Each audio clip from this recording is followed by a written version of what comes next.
tous et bienvenue pour cette première table ronde d'ESSEC Alumni en Espagne sur le thème de la thématique de l'engagement des entreprises dans la transition énergétique et écologique. Donc je me présente, je suis Audrey Dubost-Matudu, chargée d'investissement chez Qualitas Energy, un fonds d'investissement spécialisé dans les énergies renouvelables et la transition énergétique. Également ESSEC Alumni à Madrid, et j'ai le plaisir ce soir de réunir dans ce panel des voix très complémentaires émanant du privé, de la société civile et de l'Assemblée nationale, donc incarné ici par Olivier Crambade, chef d'entreprise, Clémentine Baldon, avocate associée, et Stéphane Vogetta, député de la 5e circonscription des Français de l'étranger. Merci à vous d'être présents ce soir. Également, dernier remerciement, notamment pour les participants online de cet événement.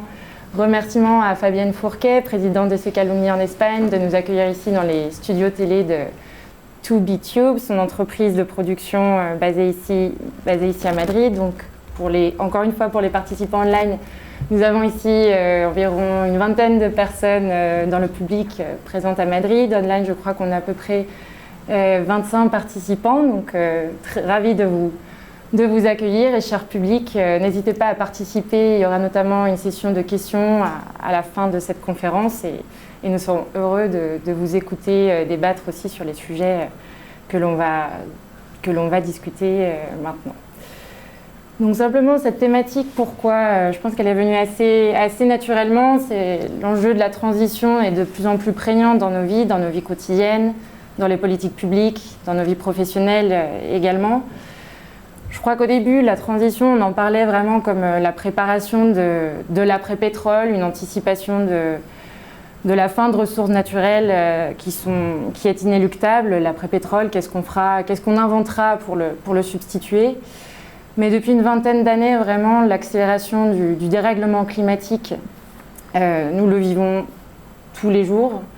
Depuis un siècle à peu près, la température globale a augmenté de 1 degré, mais si on regarde par exemple en Europe uniquement, la température a augmenté de 2 degrés. Évidemment, le dérèglement est inégal sur la surface du globe et les conséquences, nous les vivons de plus en plus fortement, y compris ici en Espagne. Donc quand je dis conséquences, je pense à une réduction de la biodiversité, à l'accentuation des catastrophes naturelles, une dégradation de l'agriculture et des rendements agricoles, donc un risque sur notre sécurité alimentaire, également sur l'accès à l'eau et la qualité de l'eau auquel on a accès, des dommages sur nos infrastructures, des maladies, nouvelles qui apparaissent et in fine un risque sur les populations et sur les déplacements de population. Si on regarde en Europe seulement, cela a un coût humain important juste en Europe. Entre 1980 et 2020, on estime qu'il y a eu environ 138 000 morts liés à des phénomènes météorologiques extrêmes. Donc c'est un coût humain, un coût économique également. Sur la même période, encore en Europe, on estime les pertes financières liées aux catastrophes naturelles de l'ordre de 500 milliards d'euros. Chaque année, les inondations coûtent 5 milliards. Chaque année, les incendies coûtent 2 milliards en Europe.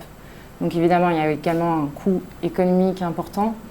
Et enfin, j'aimerais rappeler que les conséquences du dérèglement sont très inégales. Je n'ai parlé que de l'Europe, mais évidemment, les populations les plus vulnérables face au dérèglement climatique sont présentes sur des territoires dans les pays les plus pauvres du monde et pourtant les moins pollueurs. Donc face à ces perspectives peu réjouissantes, il semblerait que les sociétés prennent conscience de l'ampleur de la crise que nous traversons. Et si on devait retenir un chiffre, on pourrait dire que l'objectif aujourd'hui des sociétés est de maintenir grosso modo le réchauffement climatique à 1,5 degré par rapport au début du siècle dernier. Donc sachant qu'on est à 1,1, il nous reste une marge, si on peut dire, de 0,4 degré, ce qui est très peu.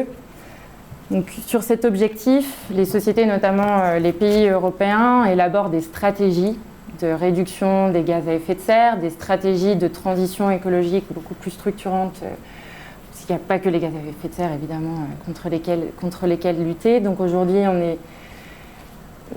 on est guidé ou on est dirigé par un programme de ce qu'on appelle Net Zero, donc émettre zéro émission de gaz à effet de serre net d'ici 2050. Évidemment, ces stratégies ont des impacts structurants ou requièrent une accélération de la transformation de notre société, une accélération de la transformation de nos modèles économiques. Et les entreprises sont en première ligne, d'où le sujet de notre thématique. On va essayer ce soir de comprendre dans quelle mesure les entreprises s'engagent dans la transition et quelles sont les principales difficultés auxquelles elles font face. Donc quand je dis entreprises, on pourrait penser que ce sont les entreprises des secteurs classiques émetteurs de gaz à effet de serre, donc les transports classiquement, la construction, l'industrie ou l'agriculture. C'est vrai, ce sont les principaux émetteurs de gaz à effet de serre. Et ce sont peut-être les entreprises qui ont un enjeu critique actuel à se transformer dès que possible. Mais on parle par exemple de plus en plus de l'empreinte carbone du numérique et des nouvelles technologies. Ce qui veut dire que de nouvelles entreprises ou de nouveaux secteurs en développement doivent également faire l'effort d'inscrire la transition dans leur modèle. Donc la transition ne touche pas, ou n'est pas qu'un sujet des entreprises existantes, mais également des créations d'entreprises. Donc tout le monde à son niveau est impacté et concerné. Toute entreprise fait partie d'une chaîne de production de biens et de services et partant de là doit inscrire la transition dans ses réflexions stratégiques au plus haut niveau et dans ses pratiques quotidiennes. Donc j'aimerais peut-être commencer par une présentation plus approfondie de nos intervenants ce soir. Donc Olivier, tu es cofondateur et CEO de DH2 Energy, une plateforme d'hydrogène verte ici implémentée en Espagne. Tu es également impliqué, tu as également des activités dans le photovoltaïque et dans l'immobilier. Est-ce que tu pourrais nous expliquer au public ici ce qu'est DH2 Energy? Tout d'abord, un grand merci à toute l'équipe d'Alumni ESSEC d'avoir organisé ce débat, qui est un sujet effectivement évidemment d'actualité, mais qui a une appréhension difficile pour la technologie, les aspects sociaux et dont l'impact sur les entreprises. Dans mon cas, moi je travaille dans deux secteurs qui sont, je dirais, totalement impliqués, mais dans le cas de l'hydrogène et des énergies renouvelables, évidemment, on promeut cette transition, et dans le cas du secteur du bâtiment et de l'immobilier, on la subit. Donc c'est effectivement deux manières de voir le sujet. Et donc c'est aussi parce que j'étais dans l'immobilier depuis très longtemps que j'ai décidé de me mettre dans les énergies renouvelables il y a une quinzaine d'années, justement pour essayer de faire rencontrer les deux secteurs d'activité qui aujourd'hui d'ailleurs sont assez complémentaires, parce que toute l'énergie produite dans les immeubles aujourd'hui, on cherche qu'elle soit de plus en plus renouvelable. Mais bon, ça c'est qu'une partie du problème, parce que la meilleure énergie, c'est celle qu'on ne dépense pas, donc c'est avant tout l'isolation. Et pour revenir sur ta question, donc DH2. Donc DH2, en fait, c'est une aventure qui a commencé il y a 15 ans avec Dama Energy, qui est une société qu'on a créée avec mon associé Philippe Esposito pour développer des parcs solaires photovoltaïques en Espagne, en France et ensuite au Mexique. Et cette idée est venue, c'est en 2007. À cette époque-là, l'Espagne et l'Allemagne étaient les deux pays qui étaient les leaders, on va dire, dans les énergies renouvelables, photovoltaïques et éoliens essentiellement. La France était encore en train d'y réfléchir, mais n'avait pas d'action résolue.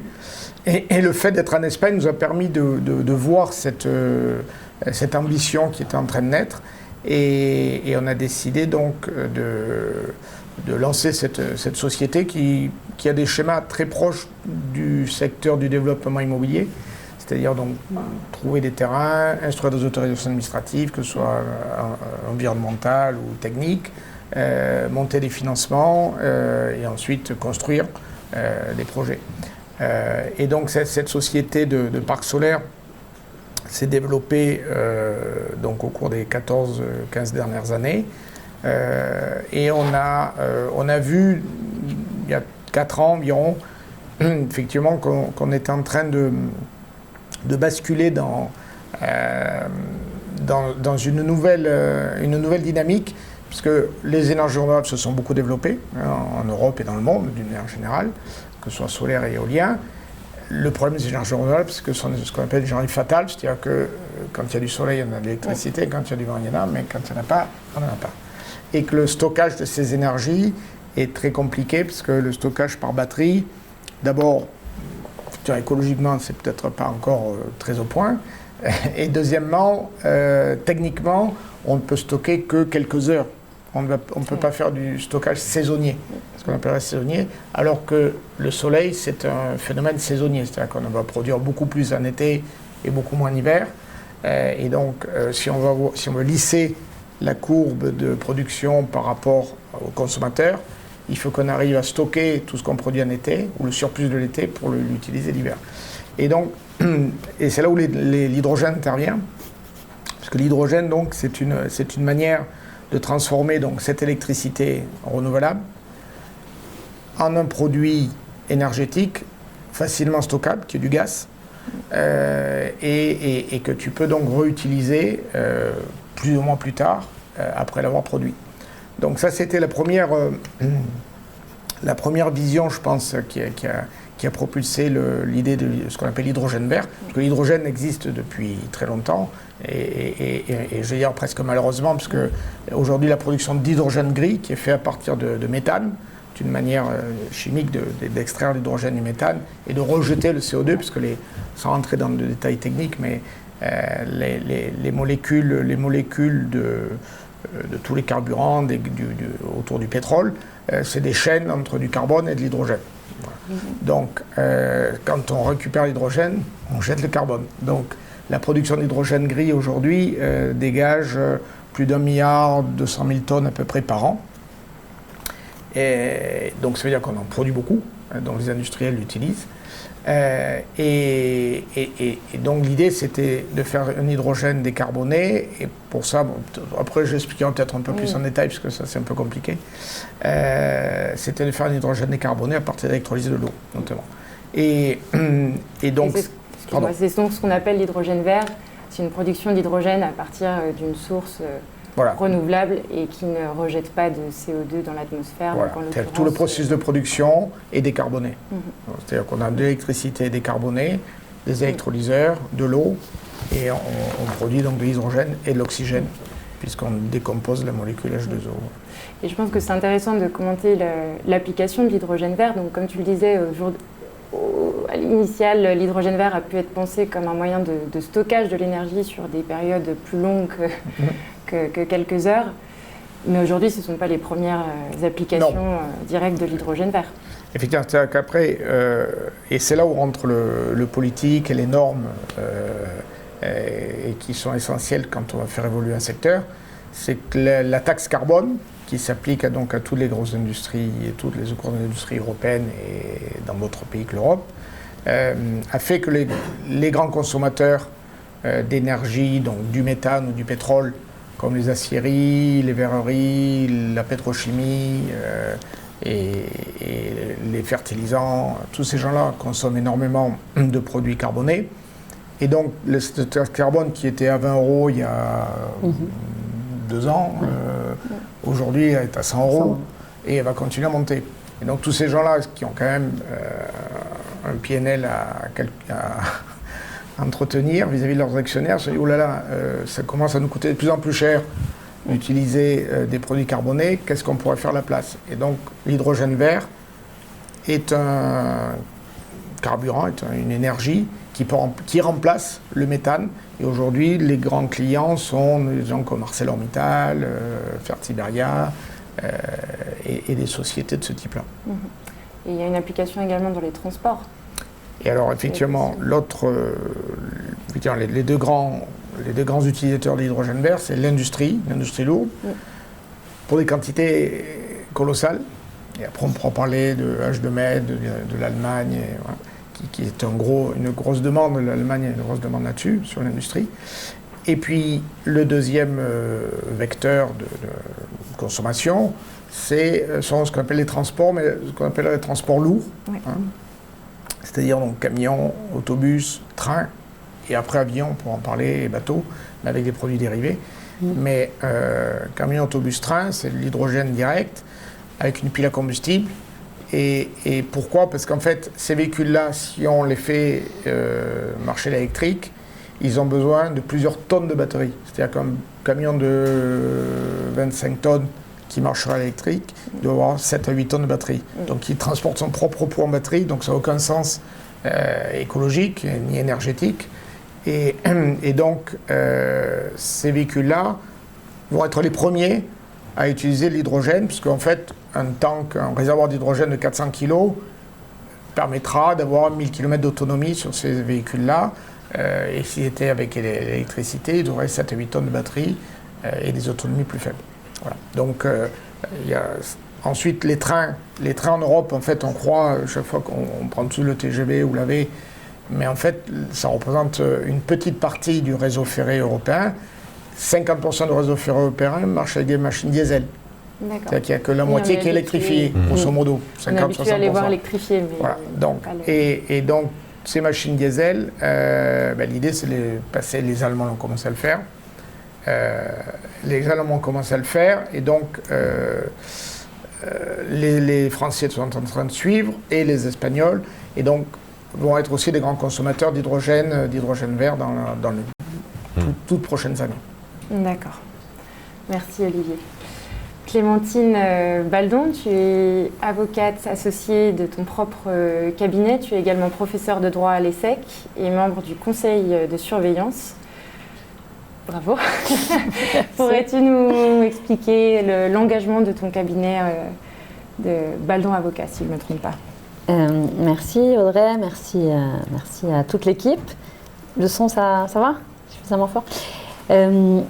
Donc je suis ravie d'être ici. Alors moi je suis avocate depuis une vingtaine d'années et j'ai pas toujours été engagée sur les sujets sur lesquels je suis. Ce que j'ai commencé après l'ESSEC justement en étant plus naturellement avocate en droit des affaires, avocate en droit de la concurrence plus précisément. Et donc je travaille une dizaine d'années dans des cabinets anglo-saxons sur donc des sujets de concurrence. Puis j'ai fait un passage en entreprise chez Bouygues Télécom, et c'est que depuis 5-6 ans que j'ai eu cette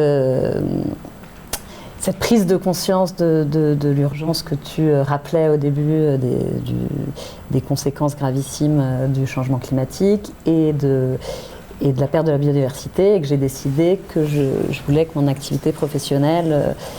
je me suis sentie responsable de m'impliquer personnellement dans mon activité professionnelle pour être au service de ces causes.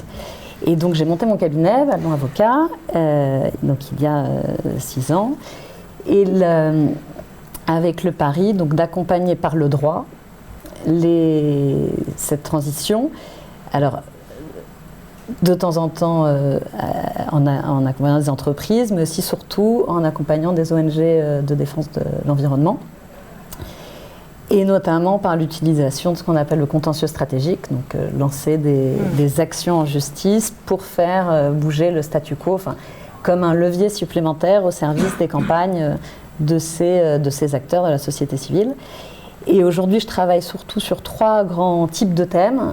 Alors, il y a le climat, parce que je suis l'une des avocates qui a travaillé sur le dossier qu'on appelle l'affaire du siècle, qui est une action en justice qui avait été lancée par 4 ONG, Greenpeace, Oxfam, la Fondation pour la Nature et l'Homme et une ONG juriste qui s'appelle Notre Affaire à tous, contre l'État français, en demandant à ce que l'État prenne plus de mesures pour respecter ses propres objectifs de réduction de gaz à effet de serre pris dans le cadre de l'accord de Paris.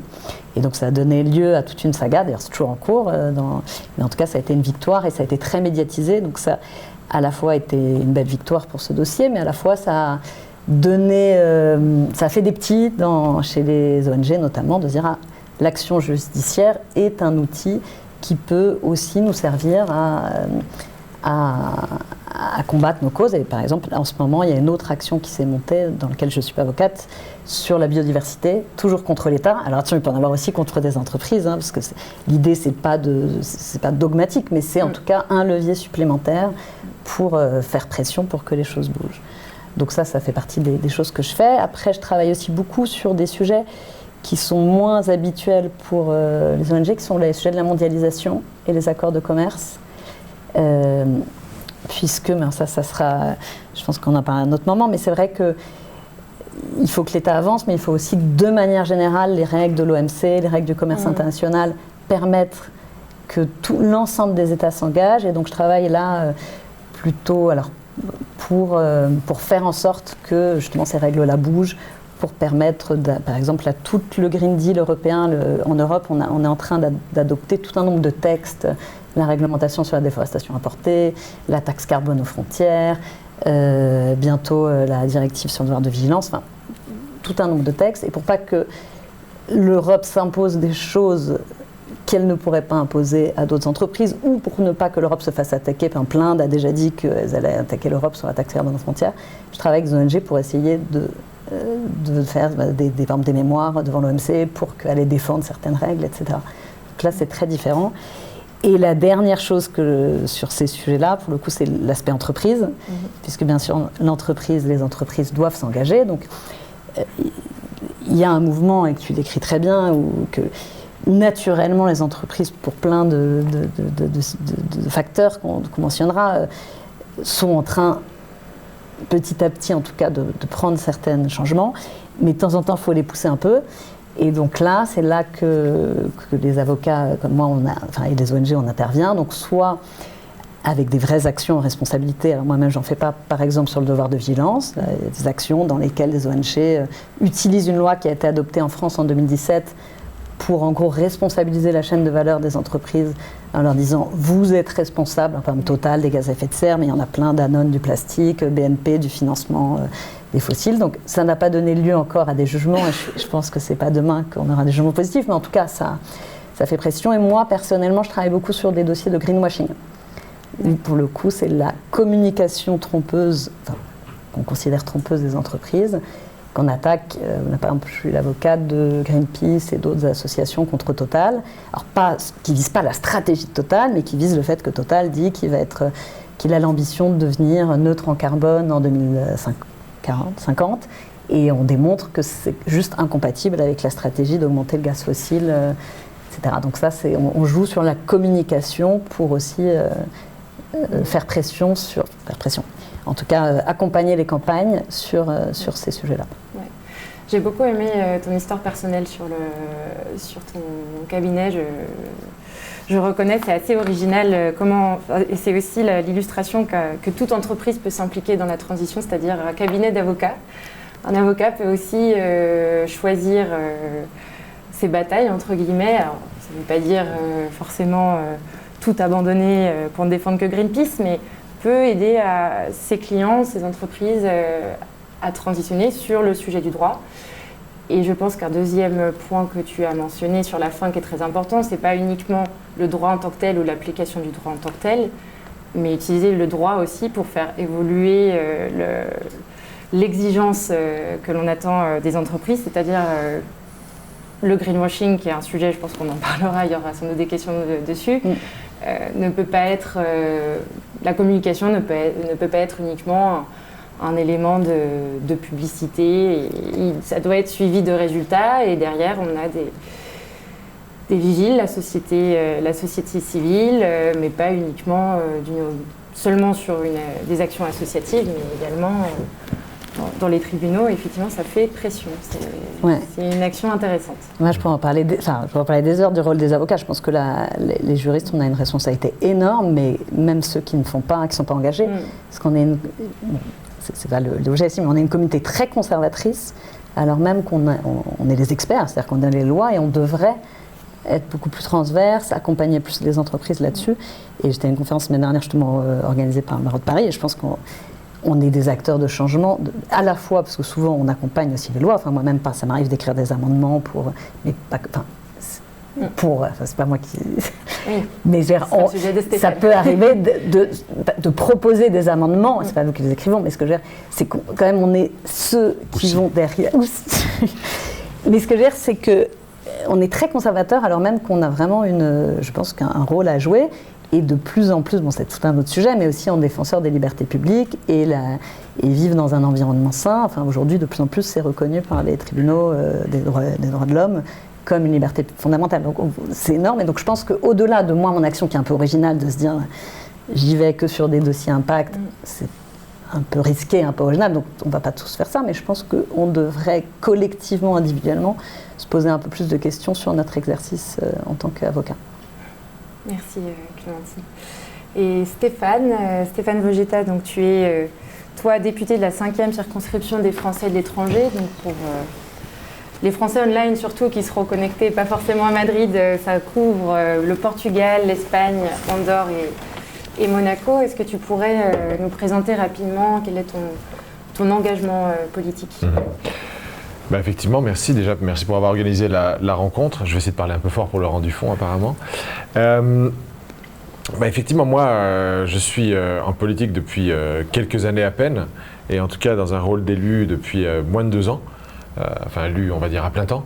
Avant ça, j'ai essentiellement passé l'essentiel de ma carrière dans le secteur privé, dans le monde de l'entreprise, du soutien aux entreprises et de l'aide en particulier au financement des entreprises, puisque soit je conseillais le secteur financier, le secteur bancaire, le secteur assurantiel, qui, en fin de compte, est un vecteur de financement pour toutes les entreprises et toutes les infrastructures, soit je conseillais directement certaines entreprises sur des projets d'investissement. Rachat d'entreprises ou alors investissement dans des infrastructures. Donc du coup, c'est vrai que j'arrive à l'Assemblée nationale avec ce bagage-là qui m'aide souvent à apporter au débat une petite pierre qui peut être parfois un peu différente, des pierres qui sont souvent plus théoriques, plus théoriques et moins pratiques que celles qu'amènent par rapport à celles qu'amènent mes collègues et parfois concurrents députés, en tout cas quand on rentre sur ces débats-là. Donc du coup, moi maintenant je suis à l'Assemblée nationale, je suis dans la commission permanente des affaires économiques, donc c'est une commission qui a des compétences, comme son nom l'indique, compétences économiques, et notamment agriculture, énergie, logement. Donc voilà, comme vous pouvez le comprendre, on est directement impliqué sur tous les sujets législatifs qui ont à voir avec la transition énergétique, l'énergie, l'industrie, passent par nous. Donc c'est nous qui instruisons les dossiers, qui instruisons les lois, que ce soit des projets de loi gouvernementaux ou des propositions de loi parlementaires. Et donc on travaille très très souvent sur ces sujets. Et donc moi je suis dans la majorité présidentielle, donc c'est pas un rôle évident, parce que c'est vrai qu'au niveau marketing, au niveau communication, il est plus simple, c'est vrai, d'être un idéaliste. Nous, malheureusement, on est obligé de faire un peu de réel politique. Et la réelle politique, le pilier numéro 1, c'est se rappeler que la France, heureusement ou malheureusement, mais la France, ce n'est pas un pays avec des frontières qui sont des murs qui montent jusqu'au ciel et qui nous protègent de tout ce qui se passe à l'extérieur. Malheureusement, la France est un pays ouvert, que ce soit économiquement, mais aussi en termes naturels. Et ce qui se passe en Chine, et la pollution qui se génère en Chine, ou la pollution qui se génère en Allemagne, par exemple, beaucoup plus près, elle finira par arriver dans notre air, dans nos champs, dans notre nourriture. Et par ailleurs, nos entreprises et nos financiers et nos financeurs sont en concurrence avec des entreprises chinoises, des financeurs chinois, des financeurs allemands, des entreprises allemandes, et des normes non françaises et non européennes qui sont parfois moins disantes. Donc nous, qu'est-ce qu'on fait ? On est dans un monde dans lequel, même si on sait que si nous on faisait tout notre effort et on allait plus loin sur nos engagements, finalement on ne représente qu'1% des émissions à l'échelle du monde, et donc c'est pas nous qui allons changer la face du monde, si je puis dire. C'est pas nous qui allons réussir, même si on fait tout bien, à atteindre des objectifs des diverses COP, enfin des divers objectifs qui ont été fixés, qui sont pourtant des objectifs qui pourtant, même si on les atteint, représentent des problèmes importants en termes d'augmentation des températures. Donc, le deuxième pilier, à part le fait de constater qu'on n'est pas dans un pays fermé et que du coup on est obligé d'être dans l'interaction permanente avec le monde extérieur, la deuxième constatation, c'est qu'on a un système économique sur lequel on n'a pas vraiment le choix. À savoir, dans le débat entre croissance et décroissance, moi je suis de ceux qui disent on n'a pas le choix. On est obligé de continuer à aller sur un modèle qui favorise la croissance. La croissance, pourquoi ? La croissance parce que d'abord, la France et l'ensemble des pays occidentaux sont endettés, et la dette, ça se rembourse avec la croissance, surtout quand les taux d'intérêt remontent à 3 ou 4%. Parce que deuxièmement, on a une population qui a des besoins, notamment en pouvoir d'achat, et que la meilleure solution pour régler les problèmes de pouvoir d'achat, c'est le travail, c'est l'emploi, c'est la création d'emplois. Et donc ça passe par l'investissement, et ça passe par créer des entreprises, amener les entreprises à investir en France. Et surtout que toutes ces nouvelles infrastructures dont on a besoin pour décarboner notre économie, soit elles sont financées par de l'argent public, la dette, qu'il faut rembourser derrière, soit c'est de l'argent privé, et dans ce cas-là, il y a des attentes d'investissement et des attentes de retour qui ne sont pas de 1 ou 2%, en tout cas qui ne sont pas inférieures à l'inflation. Les attentes d'infrastructure pour des investisseurs infra, c'est minimum du 6%, enfin des tirs de 6% sur des périodes, la vie de l'infrastructure qui peut être entre 15 et 25 ans, 6%, ça n'est pas compatible avec la décroissance. Donc il faut qu'on se projette dans un univers dans lequel on doit continuer à croître.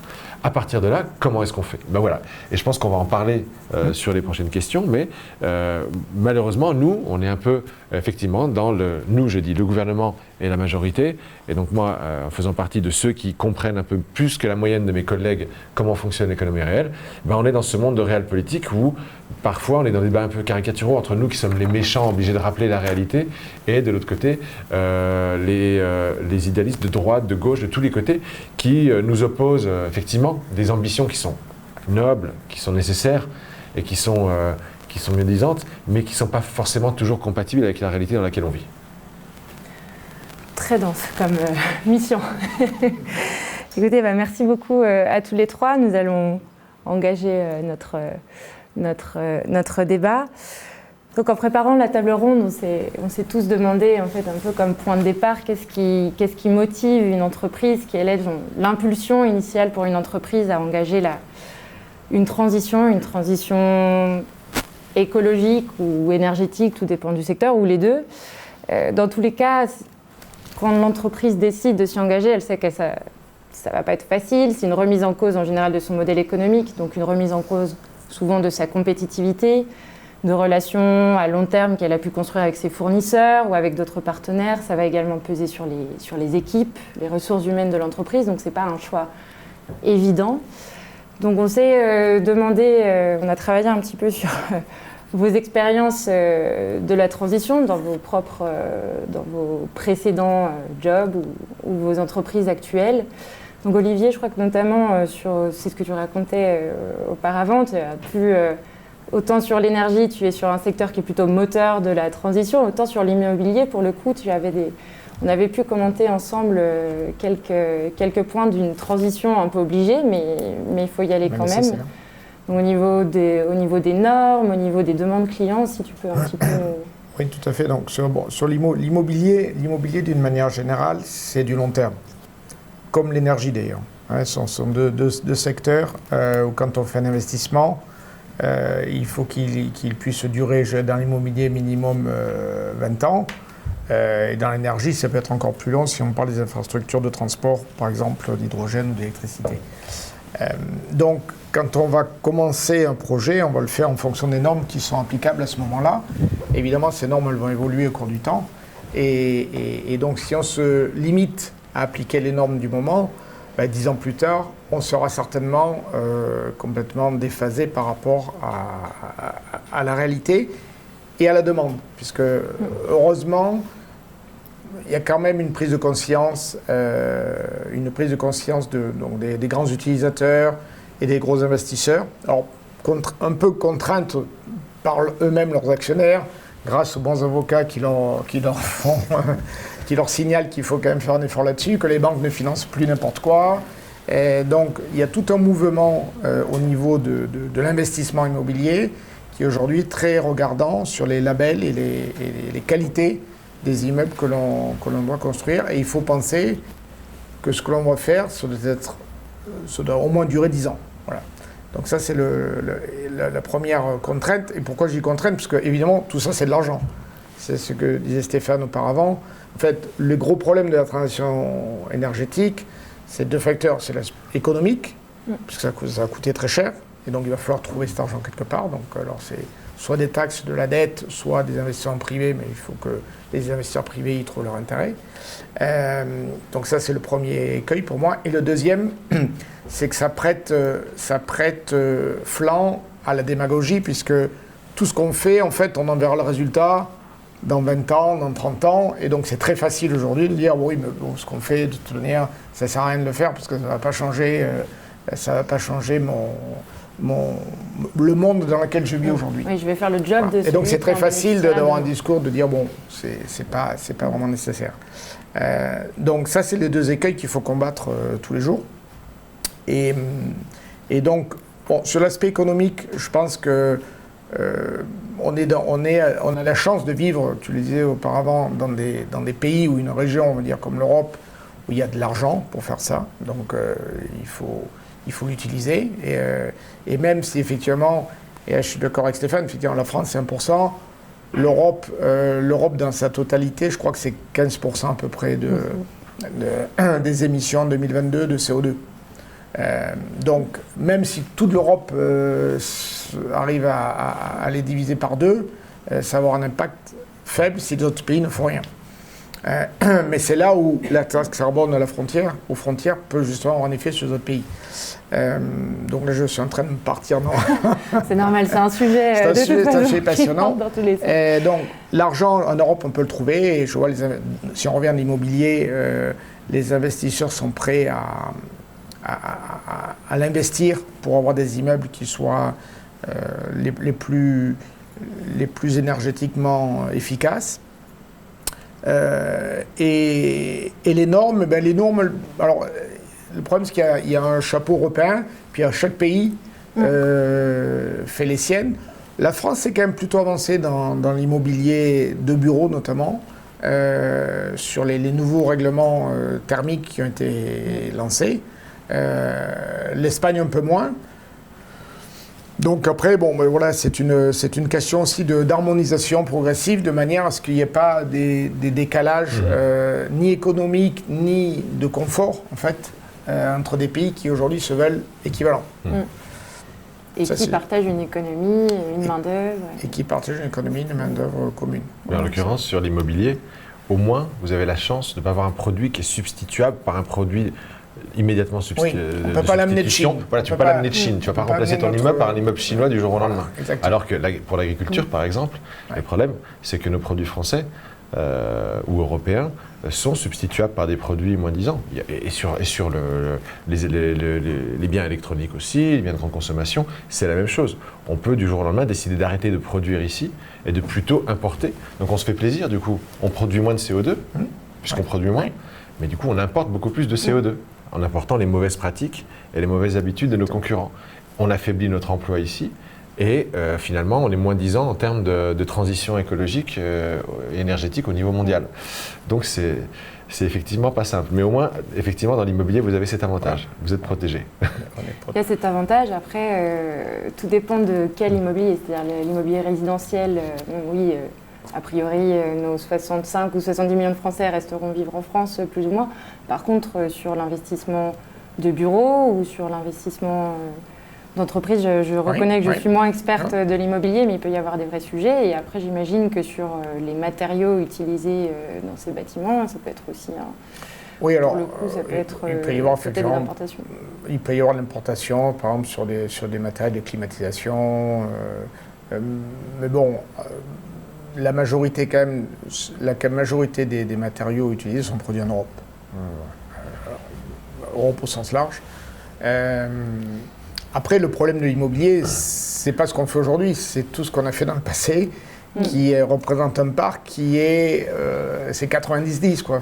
Peut-être je dis ce chiffre sans avoir une estimation précise, mais ce qu'on fait de neuf, c'est 10%, et il y a 90% à retravailler, notamment dans le résidentiel.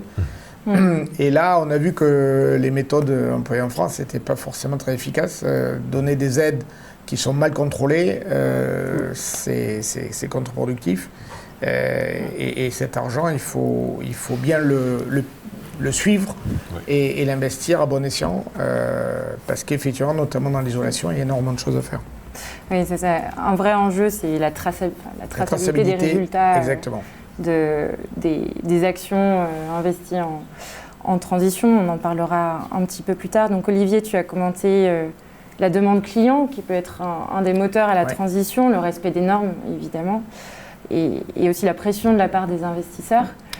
Avec toi, Clémentine, on avait un petit peu préparé aussi ce point, et notamment, et peut-être un peu plus idéaliste, mais je ne pense pas que ce soit vraiment seulement de l'idéal. Je pense que c'est vraiment un des moteurs fondamentaux de la réussite, en tout cas d'une transition pour une entreprise, qui est la conviction des personnes impliquées dans l'entreprise, conviction sur la nécessité de transiter ou transitionner. J'avoue que je ne sais pas trop comment on dit. Mais la conviction des équipes, et notamment en premier lieu peut-être du management, des dirigeants, mais aussi middle management et chefs d'équipe, est très importante dans la réussite de la transition. Oui, je pense qu'il y a effectivement plusieurs secteurs. Il y en a pour lesquels c'est vital. C'est sûr que dans l'énergie, c'est vital de se poser la question en tout cas. Et donc, ou celles qui sont extrêmement réglementées. Tu parlais du prix carbone. Donc effectivement, quand on arrive à des moteurs comme ça financiers, la question ne se pose pas, donc c'est simple. Et puis il y a celles qui, pour le coup, c'est un peu contre-intuitif dans leur business model, où ils vendent un produit, une entreprise qui vend certains produits qui n'ont pas grand-chose je pense dans l'agroalimentaire, dans plein de choses. C'est pas toujours évident de revoir complètement son business model. Et moi, j'avais partagé en préparant avec toi une expérience personnelle de mon passage en entreprise, que j'ai été donc pendant 7 ans à la direction juridique d'une entreprise dans le secteur des télécommunications. Et donc j'ai eu, pendant que j'étais encore, j'étais responsable concurrence et conformité. Donc conformité, c'est justement ce rôle d'accompagner le management à éviter à abaisser le niveau de risque juridique. Et comme c'est à ce moment-là où vraiment j'ai eu cette intuition qu'il fallait que je m'implique beaucoup plus sur les sujets, je suis allée de manière peut-être un peu naïve à l'époque avec mes slides voir tout le COMEX de l'entreprise en disant maintenant qu'est-ce qu'on fait, je suis allée voir directeur de la stratégie, directrice marketing, du réseau, le DAF, enfin tout le monde, avec mes slides en disant maintenant il faut s'engager parce que de toute façon la réglementation arrive, qu'est-ce qu'on fait? Et donc c'était sans trop réfléchir à une stratégie, mais ce que j'ai vu, et donc vraiment très personnellement, c'est des gens qui personnellement avaient envie que ça bouge, mais se sentaient pas légitimes à le faire, ou pas le temps, ou pas les ressources, tant qu'à l'intérieur de l'entreprise, et vraiment je vais voir le COMEX, donc à part le PDG, je crois que vraiment, peut-être 4-5 personnes, ils avaient besoin d'un sponsor, il y avait un petit côté quand même, il faut que ça s'inscrive dans un projet ou dans un risque très fort. Et donc, c'est une expérience parmi d'autres, mais je l'ai vraiment vécu dans ma chair, que le top management a besoin, sauf si ça devient complètement mainstream, de donner cette impulsion, de dire maintenant, c'est pas naturel pour nous dans ce secteur-là, qui était les télécommunications. Maintenant, ça le devient. Et maintenant, d'ailleurs, je vois qu'il y a eu énormément de choses qui ont été faites depuis. Mais à l'époque, c'était pas non plus... Là, c'était plutôt la concurrence du low-cost, il y avait des choses. Et alors même qu'ils avaient vraiment un intérêt, même concurrentiel, de se dire, justement, il faut se différencier du nouvel entrant, du low-cost, et très difficile de faire bouger un paquebot de l'intérieur. Là où la conviction personnelle d'un dirigeant va tout de suite marquer, mais ça va se transformer en projet avec des noms de code, et tout le monde y va. Et donc ça, c'était effectivement mon expérience. Après, forcément, moi qui viens du monde du droit et qui conseille les entreprises, la réglementation a son impact, mais je comprends qu'il y a quand même certaines études qui montrent que ce n'est pas forcément le moteur le plus important. Parce que si vous donnez ça au responsable RSE qui remplit des questions, tant que ce n'est pas devenu partie intégrante du business, en fait, du modèle d'affaires. Et là, je pense que même si on a l'impression qu'on est dans la transition, je pense qu'il y a une prise de conscience majeure, en tout cas en Europe, et effectivement pas dans nombreux secteurs, il ne s'est pas passé grand-chose. C'est additionnel, il y a le côté vert en plus de tout le reste. Je pense que la transition, on n'y est pas forcément, on n'y est pas encore clairement. Et on voit les grands indicateurs, que ce soit émissions, plastique, tout. On n'y est pas encore, mais on a tous cette idée que ça fait partie des choses à faire, mais de là à retransformer l'entreprise et la voir à ce prisme-là, il y a encore du chemin. Merci. Donc, conviction personnelle, c'est un premier moteur, mais ce n'est pas suffisant. Ensuite, il faut pouvoir transformer ça et donner le pouvoir aux équipes de vraiment pouvoir repenser le modèle de l'entreprise. Avec toi, Stéphane, je crois qu'on avait discuté de l'impulsion qui peut venir de l'État, effectivement, donc pas uniquement comme un rôle de législateur, mais aussi un rôle d'accompagnateur des entreprises et même facilitateur, donc via son budget, le budget de l'État, via ses directives qui donnent une vision à moyen, voire long terme aux entreprises, au secteur privé pour pouvoir effectivement s'investir dans ces nouvelles technologies. Je crois qu'en ce moment, le gouvernement est en train de préparer un projet de loi sur l'industrie verte. Si tu peux nous en dire un peu plus. Il y a effectivement, on est en train de préparer, de s'approcher du débat sur un projet de loi qui s'appelle projet de loi Industrie verte, qui vise à la fois à réindustrialiser la France tout en la décarbonant. L'équilibre n'est pas simple, ça passe par plein d'applications de nouvelles technologies, d'applications d'une nouvelle discipline en termes de consommation et de production de consommation d'énergie décarbonée et de production de produits décarbonés. Et là-dessus, il y a beaucoup d'angles sur lesquels on va essayer d'agir pour justement favoriser une vision à 5 ans, à 10 ans, qui s'inscrit dans les objectifs France 2030 qui avaient été énoncés avec des moyens budgétaires qui nous permettent d'aller vers justement une réindustrialisation de la France, mais une réindustrialisation verte. Et il y a notamment, il faudra trouver des sources de financement, permettre que le financement aussi bien public que privé soit fléché vers ces projets plutôt vertueux.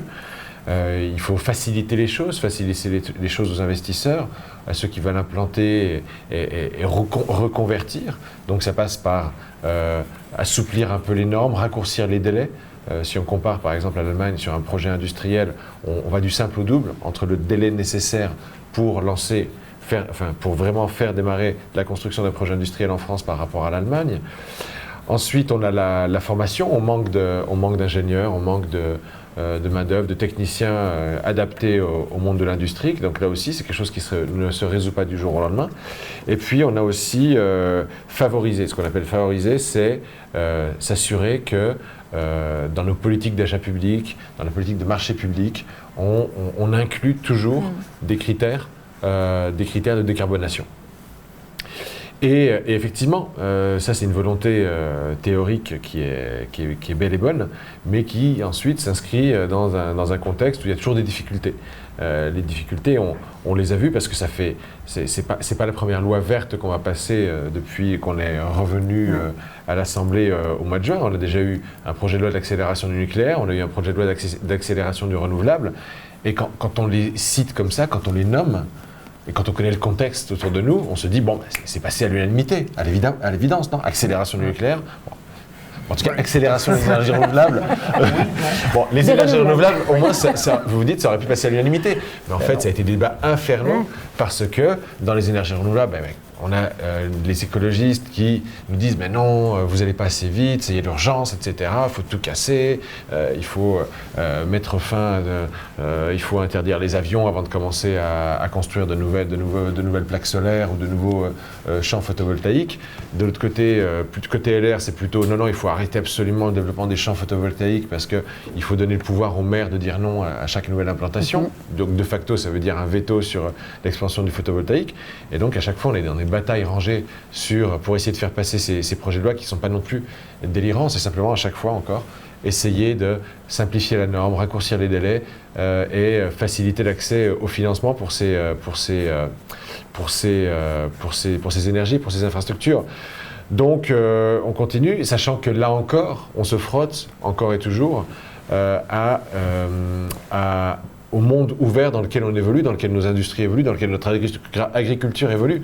Et par exemple, pour mettre les choses qui fâchent sur la table, vous avez entendu, il n'y a pas longtemps, il y a eu une polémique autour de la déclaration de Macron qui parlait de faire une pause.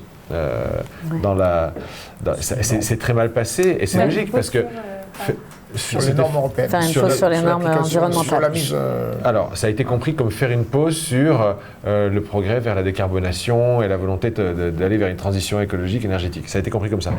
En fait, ce qu'il disait, c'était aligné avec ce qu'on fait en ce moment à l'Assemblée, ce qu'on a fait il n'y a pas longtemps, c'est une volonté d'éviter la surtransposition par la France des normes européennes. Ça va.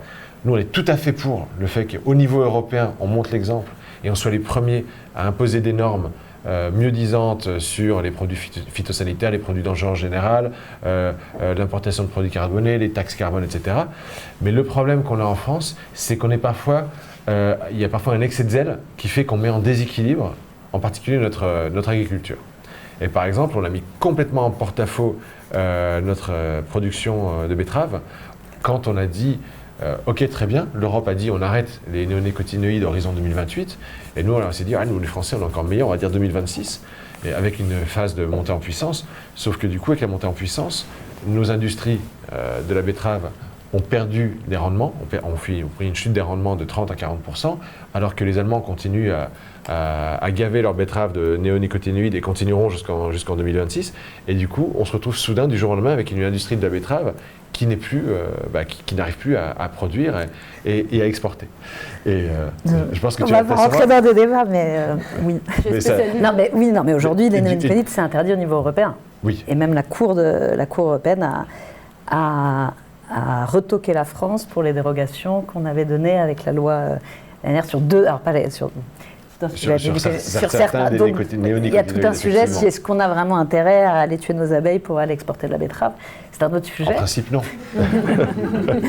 Mais non, on ne va pas faire un débat politique, mais c'est vrai qu'on a forcément quelques points de friction avec Stéphane. Dans la mise en œuvre des politiques qui sont mieux disantes, effectivement, il y a forcément des points d'achoppement avec nos voisins et nos concurrents. Typiquement, les néonicotinoïdes, c'est un très bon exemple, parce qu'effectivement, la France, avec la loi pour la protection de la biodiversité en 2018, a été le pionnier.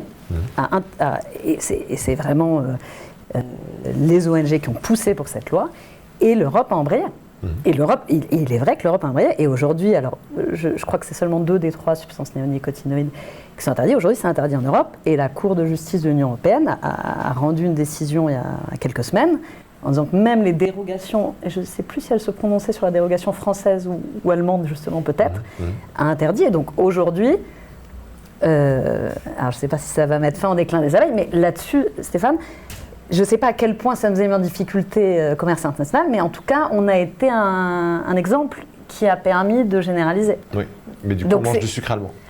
Je ne sais pas si on mange du sucre allemand, parce que je crois qu'on exporte encore de la betterave. Il faut manger de moins en moins de sucre, c'est pas très bon pour la santé. Voilà.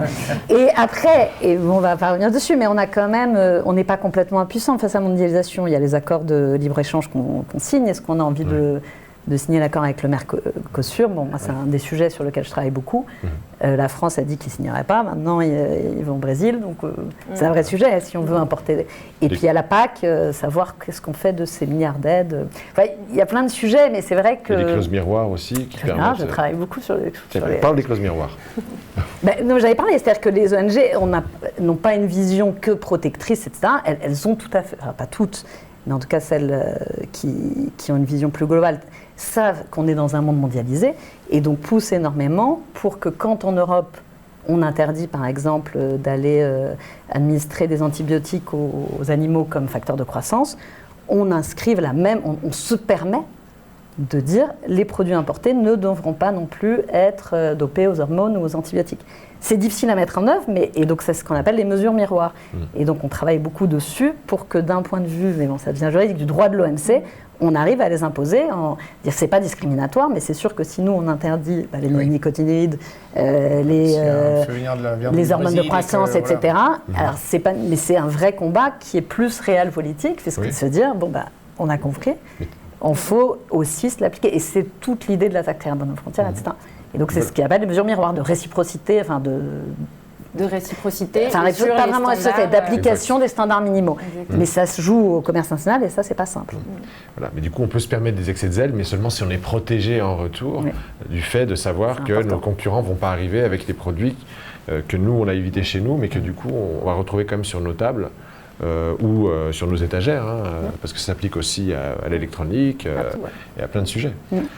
Et c'est tout l'enjeu des négociations internationales et du droit international, c'est d'arriver à faire que là où la France, justement, voudrait être mieux disante, selon ton expression, sur ces sujets-là, qu'elle ne rabaisse pas ensuite son ambition parce que le voisin d'à côté traîne des pieds ou veut attendre le plus possible avant d'effectuer sa propre transition. Au contraire, d'être ambitieux pour soi-même et d'arriver à lever l'ambition de nos partenaires commerciaux, en l'occurrence.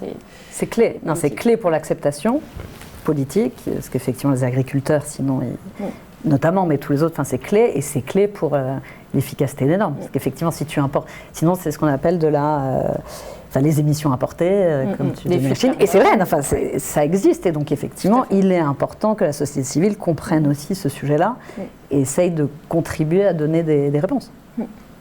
Mais juste pour vous donner un chiffre aussi sur l'instruction des dossiers, pour revenir un peu sur les énergies renouvelables, puisqu'on a travaillé, nous, en France, en Espagne, puis au Mexique.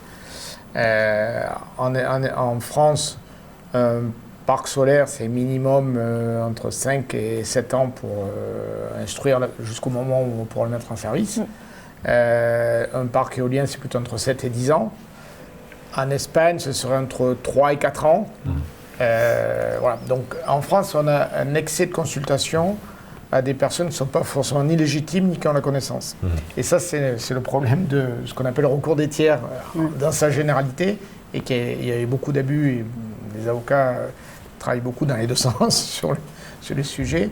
Et ça, c'est des problèmes qui coûtent énormément d'argent et qu'on n'arrive pas encore à solutionner et qui pénalisent donc le développement, autant des bonnes choses. Alors bien sûr, si ça freine les mauvaises, c'est très bien, mais ça freine aussi les bonnes. Tout à fait, les moyens de l'État, au-delà du droit ou de ce qui a pu être approuvé au Parlement, qu'ensuite l'État puisse mettre les moyens pour faire suivre, simplifier les procédures. Pour faire approuver en respectant bien entendu les normes. Donc c'est vrai qu'on s'est un petit peu anticipé sur le deuxième et le troisième point, qui était de commenter les difficultés des entreprises dans la transition, c'est-à-dire que quand bien même il n'y a que des bonnes raisons au niveau d'une entreprise pour engager sa transition énergétique ou sa transition écologique, on sait bien que ça ne va pas être simple, il n'y a pas de solution simple, il n'y a pas de solution unique. Les standards ou les cadres législatifs ne sont pas suffisants, en tout cas pour une entreprise, pour suivre un chemin tout tracé et comprendre comment s'y prendre. Donc on voulait aborder ensemble un peu quelles sont les principales difficultés que vous, à titre personnel, dans vos entreprises ou en tout cas dans votre parcours, vous avez pu souffrir dans la transition. Donc on a déjà parlé de manque d'information, de formation de la part des dirigeants. Donc effectivement, avoir des équipes qui soient suffisamment formées sur le sujet pour comprendre l'ampleur de l'enjeu. On a parlé de la difficulté à trouver un modèle économique viable.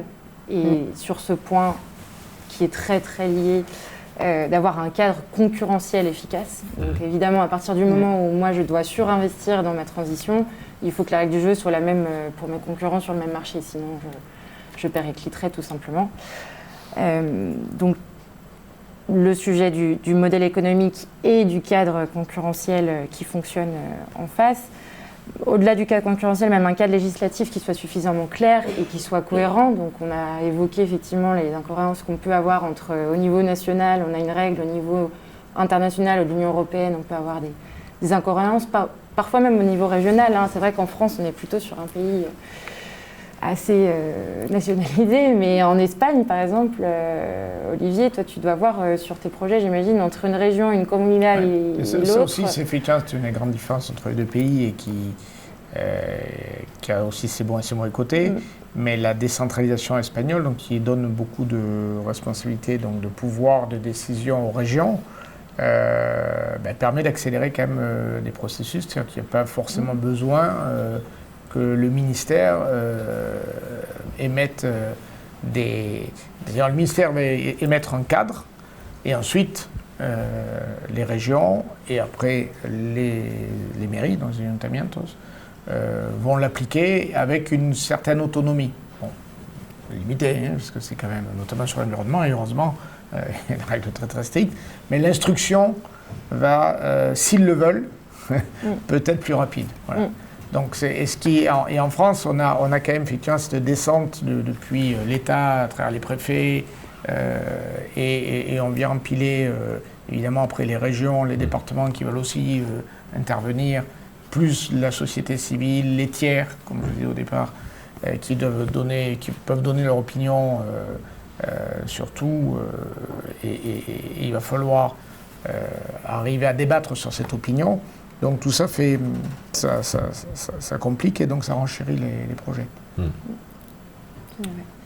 Et on a parlé du niveau régional. Oui. À l'opposé du niveau régional, il y avait un sujet intéressant au niveau international entre la France et l'Espagne, dans justement aider à la transition, notamment du secteur énergétique et industriel, donc sur le sujet de l'hydrogène, qui est au-delà du cadre législatif, au-delà du cadre concurrentiel, d'avoir des États qui soient moteurs et qui soient, je dirais même, constructifs sur les grands projets d'infrastructure qui sont absolument essentiels à la sortie d'un nouvel secteur ou d'une nouvelle technologie comme l'hydrogène. C'est-à-dire, un peu pour le public, la production d'hydrogène peut tout à fait être prise en charge par le privé, moyennant du soutien, on va dire, dans le ramp-up, dans les premières années dans l'essor de la technologie.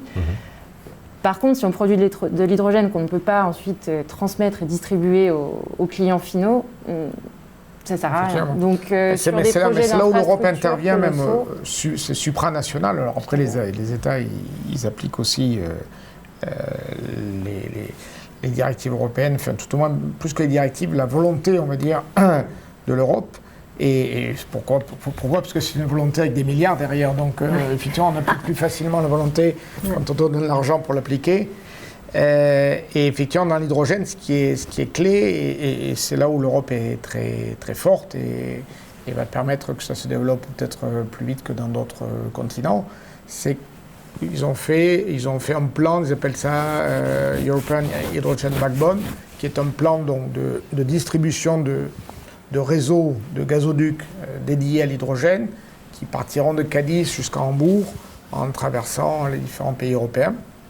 Et ces infrastructures, effectivement, elles seront majeurement financées par l'Europe à travers les entreprises spécialisées de chaque pays qui vont aussi investir, les Nagas, GRT.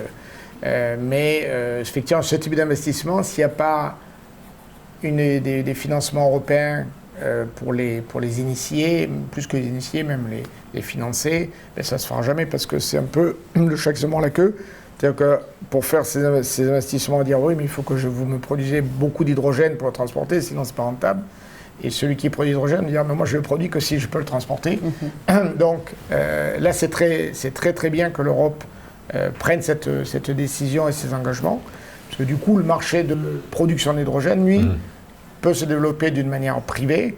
Et effectivement, ce que tu disais, nous on est plutôt contre les aides d'État parce que ça crée des marchés qui sont déséquilibrés. C'est quand on commence à monter une industrie sur des aides, et c'est une industrie qui n'est pas faite pour durer 5 ans ou 10 ans, elle est faite pour durer 50 ans. Donc, et des aides, l'Europe ne pourra pas en donner pendant 50 ans. Donc si on bâtit une industrie sur des aides, ben, cette industrie, elle va couler dans 5 ans, dans 10 ans, parce qu'elle ne sera pas compétitive. Par contre, il faut donner des aides effectivement pour la recherche et le développement, par exemple. La technologie, ça c'est bien, d'arriver à centraliser toute la fabrication des éléments les plus technologiques, notamment les électrolyseurs. Et pour ça qu'il y ait des aides, c'est très bien. Mais ensuite, il faut que la production soit équilibrée et faite directement par des groupes privés qui vont tout faire pour que ce soit compétitif et que les industriels européens puissent se l'offrir, sachant que même ils ont une taxe. Donc voilà, c'est un équilibre global entre des taxes, des petites aides et des investissements en infrastructures lourdes. Mais peut-être pour finir, la construction de ce marché de l'hydrogène ne va pas se faire donc, au niveau d'un seul État ou de la seule Espagne ou de la seule France, chacun de son côté, mais au contraire, c'est une construction d'un marché physique au sens premier du terme. Donc la construction d'infrastructures, en l'occurrence le pipeline d'hydrogène qui devrait se construire entre l'Espagne et la France Oui. à l'occasion d'un gros travail international. Est-ce que vous pouvez peut-être Ça a nous été, expliquer un peu où mais on en est aujourd'hui? C'est un bon exemple du rôle des pays, des gouvernements dans la mise en œuvre de la transition. En fait, c'est vrai, qu'est-ce qu'on a eu? On a eu une crise énergétique du fait de la guerre en Ukraine, avec la Russie qui a fermé le gaz et que du coup l'Allemagne se retrouvait, l'Allemagne qui est très consommatrice de gaz russe, s'est retrouvée sans gaz à l'hiver 2022, et ils se sont dit on a absolument besoin des capacités d'importation de gaz liquide de l'Espagne. Or, il n'y a pas un pipeline suffisant, une capacité de pipeline suffisante pour amener tout le gaz qui pourrait être importé par l'Espagne vers l'Allemagne. Et donc, il faut que le projet MidCat, qui était un projet de gazoduc, gaz naturel entre la France et l'Espagne, puisse être complété. Or, c'était un projet qu'on avait déjà écarté en 2017, parce que suite à des études techniques intergouvernementales, on est arrivé à la conclusion que l'équilibre coût-bénéfice n'était pas suffisant. Et surtout, quand donc l'Allemagne est revenue à la charge et a convaincu Pedro Sanchez de demander à Macron de relancer MidCat, Macron a dit non assez brusquement, mais avec une posture de base qui est: on ne va pas investir maintenant dans une infrastructure carbonée, ou qui va contribuer à maintenir la carbonation de notre économie, de l'économie française. Et c'est comme ça qu'au fil des conversations et des négociations, finalement, ils sont arrivés à une position plus raisonnable et à un peu plus long terme, qui ne va pas apporter une solution à la crise allemande, qui d'ailleurs est une crise à court terme, quoi qu'il arrive, mais qui est celle de mettre en place H2Med, qui va être un pipeline entre Barcelone et Marseille, et qui va être utilisé uniquement pour le transport de l'hydrogène. Quand l'Espagne sera capable d'exporter l'hydrogène d'ici 2035, a priori. Non, 2030 même. 2030 ? Bon, on espère. J'espère pour à toi. toi. 2030. J'espère pour toi. Mais donc, voilà, il y a dans les obstacles, et je vais en citer un deuxième très rapidement. On vient de nationaliser EDF. Pourquoi est-ce qu'on a nationalisé EDF ? La décision du gouvernement français de nationaliser EDF. C'est pas vraiment une décision de gouvernement néolibéral, la nationalisation d'une entreprise qui est cotée en bourse. Simplement, on réalise qu'on va avoir besoin de construire de nouvelles centrales nucléaires un peu partout en France. Ça va coûter des dizaines et des dizaines de milliards d'euros sur les 20 prochaines années. Et ça va forcément passer par EDF à un moment ou à un autre. Donc EDF va devoir lever des dizaines et des dizaines de milliards d'euros pour des projets qui commenceront à entrer en exploitation dans 15, 20 ans, on verra. D'accord ? Les EPR, on ne sait jamais. Voilà. Et donc, ce genre d'exigence de profil de rentabilité, de profil de cash flow, on ne peut pas l'exiger à des investisseurs privés, aux investisseurs en bourse qui, eux, ont acheté des actions EDF parce qu'ils attendent. Pas EDS, j'ai dit EDS, mais c'est notre ancienne association, Olivier à moi, elle est sec. Les actionnaires minoritaires d'EDF, eux, ils attendent des dividendes, ils attendent des résultats en hausse et ils attendent une rentabilité à court terme. Et donc, à partir du moment où on s'est rendu compte qu'on allait devoir réutiliser EDF comme instrument de mise en œuvre d'une politique à très long terme, on s'est dit on ne peut plus avoir le conflit de gouvernance des actionnaires minoritaires d'EDF qui vont en permanence essayer de faire comprendre au board qu'il n'est pas possible de se lancer dans ces projets puisque ça va à l'encontre des intérêts des actionnaires. Donc c'est pour ça qu'on a dit on coupe, on arrête la fête, on rachète leurs actions aux actionnaires minoritaires et comme ça on reprend la main sur la capacité de l'EDF à soutenir la politique du gouvernement en termes de construction ou reconstruction du parc nucléaire. Alors Stéphane défend très bien effectivement la position du gouvernement sur ce sujet et je voulais juste, Stéphane est un ami donc je vais quand même le faire diplomatiquement, mais tu vois, il a dit par exemple l'hydrogène quand l'Espagne sera capable en 2035, ça c'est la position du gouvernement français et le H2Med qui a été décidé, donc qui effectivement va prendre un temps assez long pour être construit parce que c'est un gazoduc qui passe sous la mer, beaucoup plus compliqué que le MidCat qui était initialement prévu, qui passait à Perpignan, entre Gérone et Perpignan, et qui était déjà construit jusqu'à Gérone. Et on aurait pu très bien modifier le pipe, le type de pipe, c'est-à-dire l'adapter au transport d'hydrogène, et on aurait eu quelque chose qui pouvait fonctionner d'ici 3... Enfin, les Espagnols disent, Enagas, 3 ans, bon, peut-être ça serait 5 ans. Voilà. Mais la décision du gouvernement français, c'était de dire, et après on comprend mieux après quand on voit la politique nucléaire, c'est de dire on n'a pas vraiment envie d'avoir l'hydrogène espagnol trop vite, parce que l'hydrogène espagnol, il va être assez compétitif, puisqu'il est avec une électricité solaire ou éolienne qui est la plus basse d'Europe. Donc on va produire un hydrogène assez compétitif, alors que nous en France on veut le produire par énergie nucléaire. Ce qui est, c'est bien dans le sens où il faudra beaucoup d'hydrogène, donc on ne pourra pas produire qu'avec du solaire et de l'éolien. Donc on peut aussi en produire avec de nucléaire. Sauf que le nucléaire, ça va prendre du temps à se mettre, qu'on ait de l'électricité de plus que celle dont on a besoin. Aujourd'hui on en a déjà pas assez pour arriver à faire de l'hydrogène. Et deuxièmement, on va construire des réacteurs qui coûtent relativement cher. Et c'est bien, puisqu'il y a des niveaux de sécurité qui sont beaucoup plus élevés que ce qui était dans le passé. En Chine, ils font des réacteurs beaucoup moins chers, mais ils n'ont pas les mêmes normes. Donc on va avoir une énergie nucléaire qui sera plus chère, donc on va avoir un hydrogène globalement plus cher. Donc le gouvernement français n'a pas intérêt à ce que trop vite l'hydrogène espagnol arrive, même si les Allemands ont mis beaucoup de pression, parce qu'effectivement c'est les Allemands qui ont mis beaucoup de pression pour essayer de... parce qu'ils en ont besoin. Voilà, donc, mais il y aura de la place pour tout le monde, donc il n'y a pas de problème. Voilà. ça se réglera après la discussion au cocktail. C'est pas la première fois qu'on a cette conversation. D'ailleurs, c'est Philippe Esposito qui m'a dit 2035. Je n'en parlerai. Philippe est mon associé, donc. Il a aussi son mot. Écoutez, peut-être pour finir, je crois qu'il nous reste encore quelques minutes pour le troisième point qu'on voulait aborder ensemble et qui va un petit peu faire converger tous ces sujets. Quand on parle de transition écologique pour une entreprise, on comprend que c'est ultra structurant pour une entreprise et ça va être un enjeu de moyen voire long terme. Sauf qu'aujourd'hui, une entreprise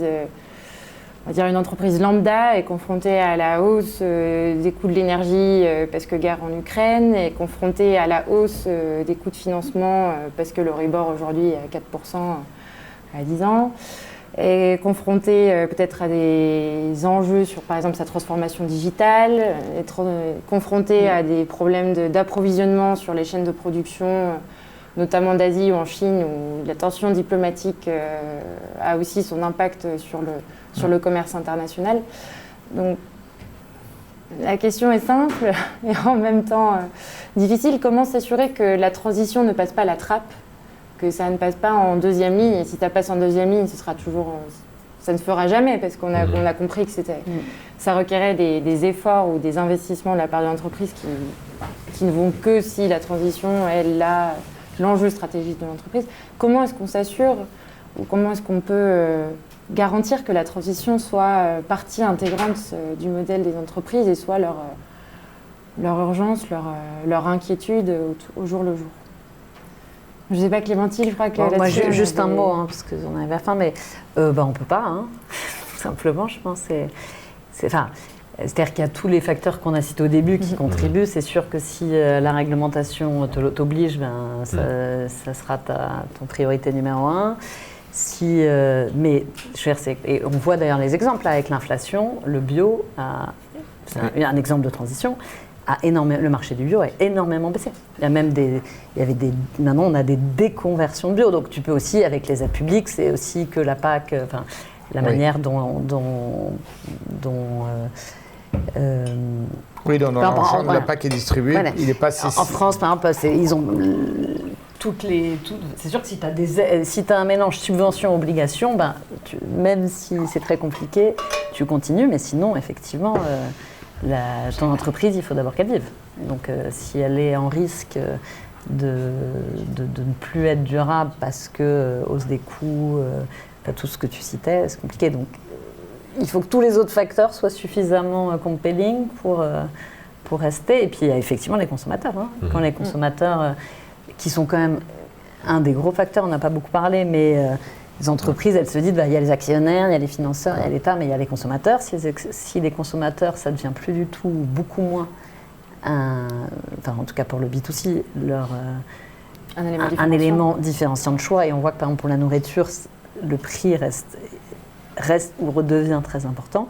Soit il y a des réglementations énormes sur la grande distribution, à tous les chaînons pour faire en sorte, ou des subventions pour faire que les produits plutôt non transformés, bons pour la santé, etc., soient moins avec la TVA. Soit il y a une politique publique extrêmement volontariste, et c'est là effectivement où l'État peut jouer, mais l'entreprise en elle-même, là-dessus, on ne peut pas lui en vouloir de jouer d'abord sa survie plus que sa transition. Donc je pense que là, pour le coup, les politiques publiques ont un rôle à jouer dans ces moments de crise particulière. C'est l'objectif d'ailleurs de la loi Industrie verte. Oui, c'est l'objectif, mais effectivement, il faut reconnaître que même si on a des objectifs qui sont clairs, même si on a des engagements vis-à-vis de la COP21, vis-à-vis de nos partenaires, et qu'on doit être tenu à ces engagements, la réalité c'est qu'effectivement le monde est large, et puis en plus, mais il faut reconnaître que quand même, on est dans un monde qui est absurde et on arrive à faire des choses qui vont à l'encontre de nos objectifs. Quand on se rend compte, moi, il y a quelque chose qui me désespère absolument, c'est l'émergence des crypto-monnaies, des crypto-actifs qui consomment, en gros, il y a une époque où le bitcoin consommait, le minage du bitcoin consommait chaque année l'équivalent de toute énergie renouvelable qui était produite en Europe. Pour une utilité zéro, puisque le bitcoin ne sert à rien en termes de monnaie d'échange et que c'est uniquement un instrument spéculatif de plus. Donc, heureusement, ça a fait suffisamment de bruit pour qu'il commence à y avoir une transition énergétique aussi dans le minage du bitcoin. Mais enfin, on est en train d'essayer d'arranger, de régler quelque chose qui reste absurde. On est en train d'essayer de diminuer la consommation carbone d'un truc qui ne sert à rien. On attend la prochaine loi Vogetta de réglementation des crypto-monnaies. Alors, eux, ils m'aiment déjà pas, donc je vais peut-être continuer sur cette lancée, mais c'est pas impossible. Déjà avec ton label. Et puis ce que tu dis, effectivement, parce que l'usage des réseaux sociaux et des grands et centres numérique, de données, l'impact du numérique est énorme et ne va qu'en croissant. Oui. Ah oui, Et là, c'est Facebook qui va, je crois, installer à Talavera de la Reina des énormes centres de données à 100 km de Madrid, en pleine campagne, et des centres de données énormes, mais qui vont pomper des millions de litres d'eau dans les rivières. Pour refroidir, simplement pour refroidir. Pour refroidir les serveurs. Ouais. Oui, non, c'est ce que je disais en introduction. Si le secteur du numérique ne fait rien, donc pour se verdir, il atteindra des niveaux d'émissions de gaz à effet de serre qui sont équivalentes à la moitié de l'industrie. Donc pour donner un ordre de grandeur, numérique ne veut absolument pas dire vert. Alors qu'est-ce qui peut se faire dans ce secteur? C'est notamment le recyclage des terres rares dans les batteries, les téléphones, mais effectivement les data centers c'est un vrai sujet. Pourquoi installer des data centers en Espagne et pas dans des zones plus froides? Mais bon, même si on les installe dans des zones plus froides, ça réchauffe là-haut. Enfin, c'est tout à fait... Il y a un vrai enjeu, y compris sur les nouvelles technologies. Je discutais à la fois avec un ami qui lance une start-up plutôt dans le digital et qui disait non, écoute, j'ai pas vraiment de sujet ISJ de mon côté. Je dis mais en fait, il faut penser à l'usage de tes utilisateurs. Le digital, c'est pas du virtuel absolu, ça passe par des tablettes, ça passe par des data centers, ça passe par des... Est-ce que ton produit promeut un usage de la part de ton client qui s'inscrit dans une logique écologique? C'est pas évident, c'est pas parce qu'on lance une app que c'est vert derrière, au contraire. Au contraire. Sauf si elle est tellement bonne qu'elle fait que les gens ne prennent plus leur voiture et restent toute la journée sur leur app. Voilà, ça veut dire qu'elle a inscrit la transition comme un pilier de son modèle. Mais je ne suis pas sûr que ce soit non plus le modèle de société qu'on veut absolument. Donc on n'aura peut-être pas le choix, c'est toute la question. Je pense qu'on peut passer peut-être aux questions du public.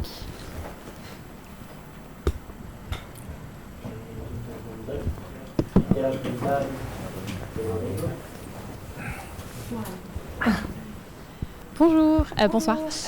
Merci du coup de vos interventions, c'était très intéressant.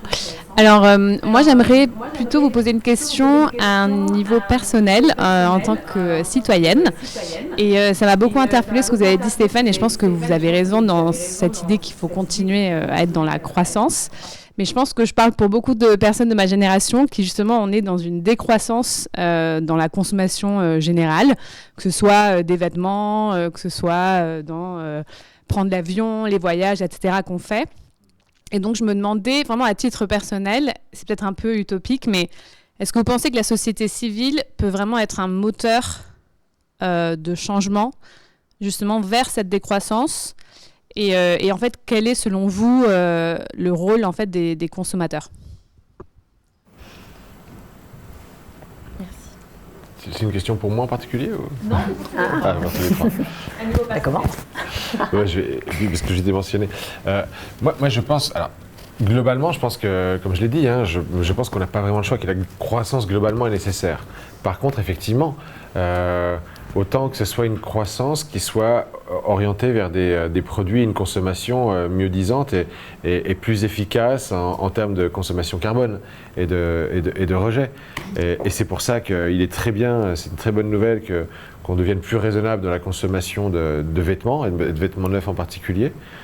Parce que ça, on connaît l'impact climatique et l'impact sur la nature et la biosphère, et c'est dramatique. Mais après, effectivement, ce que les gens n'achètent plus en vêtements, ils l'achètent en consommant de la technologie, du loisir, peut-être moins de voyages, quoique il y a quand même une énorme reprise des voyages en avion. Oui. Là encore, du coup, il faut peut-être aller vers des modes de voyage qui soient encore mieux disants. Il faut qu'on arrive à convaincre les gens de prendre des trains de nuit plutôt que des avions pour faire les mêmes trajets. Mais effectivement, il faut qu'on arrive à sensibiliser les gens sans leur parler comme des enfants, sans essayer de leur faire la leçon en permanence, puisque c'est quelque chose qui ne marche pas en général, mais à coup de vulgarisation, à coup de pédagogie. Et c'est là qu'on a besoin de tout le monde pour embarquer la population. Moi, je crois que c'est ce que vous disiez, c'est un sujet générationnel. Alors, le problème, c'est est-ce que la génération actuelle va arriver à temps pour freiner le réchauffement climatique? Mais moi, je le vois on a beaucoup de jeunes collaborateurs chez nous, et puis les gens que j'ai pu côtoyer dans ma vie quotidienne. Il y a une vraie prise de conscience, et avec des actions concrètes. Et effectivement, c'est le colibri, chacun apporte sa goutte pour éteindre l'incendie. Et là-dessus, je suis assez optimiste. En fait, je vois qu'il y a une prise de conscience, il y a des actions. Alors bon, on vit en Europe, on vit dans des pays développés, où il y a déjà tout le confort, et c'est peut-être pas les mêmes choses dans notre pays. Mais il y a cette prise de conscience. Le problème, c'est qu'effectivement, cette génération, elle va être aux commandes dans 10 ans, dans 20 ans, et que d'ici là, il faut quand même qu'on prenne des mesures très contraignantes, même si le mot n'est pas agréable à écouter, mais il faut qu'on prenne des mesures.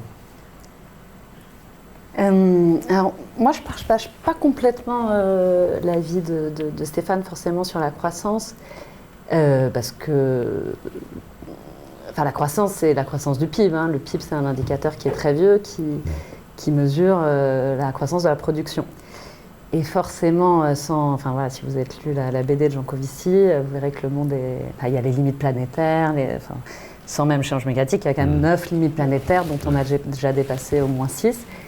Donc ce sujet de croissance, il y a d'homme de la croissance, mais il faut un moment qu'on s'autorise à se dire que c'est pas un gros mot et qu'on peut peut-être vivre dans la frugalité heureuse ou réfléchir à autre chose que le PIB, parce que le PIB ne mesure pas, bien entendu, le bien-être, la santé, l'éducation, etc. Donc, quelle que soit croissance ou décroissance, en tout cas, je pense qu'il faut s'autoriser à se la poser sans donner des fins de non-recevoir que sans croissance, pas de travail, pas de bonheur et point final. Donc, au moins, ouvrir la discussion. Donc, il en rentrera. Et après, sur la responsabilité individuelle, je ne partage pas complètement cet avis-là. Il y a des études qui ont montré, je crois Carbone 4, qui montraient que même si chacun d'entre nous baissait à zéro, d'ailleurs le Covid, son empreinte, ça fait que 20% du job. Donc il y a quand même 80%, c'est le système. Donc il faut aussi se déculpabiliser un peu et pas tomber dans l'idée de c'est vous, allez recycler vos déchets, arrêtez de prendre l'avion, etc. Donc il y a un vrai système à réfléchir, à changer, parce que après, il y a les scientifiques qui nous disent qu'on est face à des dangers vraiment pour l'humanité même. Hein. Donc voir comment on met l'économie par rapport à ça. Et je pense si on veut les relever, la technologie c'est bien, les changements, l'hydrogène c'est bien, mais il y a quand même des choses systémiques à revoir. Et donc la jeune génération, il y a les deux, il y a des gens très engagés comme vous, comme plein d'autres gens. Il y a d'autres qui vont, dès qu'il y a Shein qui fait sa boutique éphémère, ils vont tous aller acheter des fringues à 1 € fait par des enfants ouïghours et qui ont fait le tour du monde. Donc malheureusement, c'est pas partout. Mais je pense qu'il y a effectivement votre propre responsabilité, c'est bien, parce que chaque exemple est bien. Mais après, il y a votre responsabilité politique d'aller questionner le système et d'aller questionner ces vieilles générations pour les faire bouger. Aussi. Ah, et juste un petit point en plus. On peut aussi penser que la technologie va nous permettre... Alors, il ne faut pas qu'on pense que c'est la technologie est le sauveur, parce que du coup, on arrête et on... Mais, par exemple, dans la capture du carbone, ce qu'on appelle la direct air capture, qui est aujourd'hui à ses tout débuts, bien entendu, qui consiste à capturer le carbone dans l'air ambiant. Donc, ce n'est pas à la sortie des usines, c'est dans l'air ambiant.